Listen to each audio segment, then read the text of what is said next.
ज़माने में एक गांव में एक बहुत ही ईमानदार और मेहनती किसान रहता था। वह हर रोज सुबह से शाम तक खेत में मेहनत करता था और अपनी फसल उगाता था। उसका परिवार बहुत ही गरीब था, परंतु फिर भी वे सब मिलकर बहुत खुश रहते थे। एक दिन किसान अपने खेत में काम कर रहा था कि उसे एक छोटी सी थैली मिली। उसने थैली को खोलकर देखा तो उसमें चमचमाते हीरे मोती से भरे हुए थे। किसान बहुत खुश हुआ, लेकिन उसने उन हीरे मोतियों को बेचकर पैसे कमाने के बारे में नहीं सोचा। किसान सोचने लगा कि इन हीरे मोतियों को किसी जरूरतमंद व्यक्ति को दे दूंगा, जिससे उनकी जिंदगी संवर जाएगी। वह गांव के बाहर घूमता हुआ एक गरीब और लाचार महिला से मिला।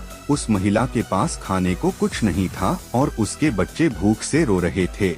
किसान ने उस महिला को हीरे मोती दे दिए और कहा कि इनको बेचकर अपने बच्चों का पेट भरो। महिला बहुत खुश हुई और किसान को दुआएं देती रही।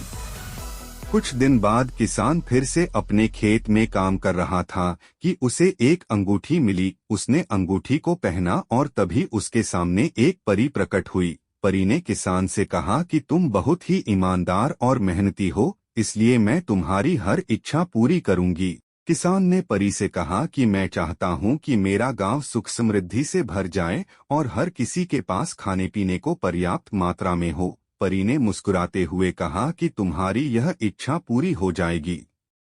परी के कहने के अनुसार गांव में सुख समृद्धि आ गई और हर किसी के पास खाने पीने को पर्याप्त मात्रा में हो गया। गांव के लोग बहुत खुश थे और उन्होंने किसान का धन्यवाद किया। किसान ने गांव के लोगों से कहा कि ईमानदारी और मेहनत करने से हर इच्छा पूरी हो सकती है।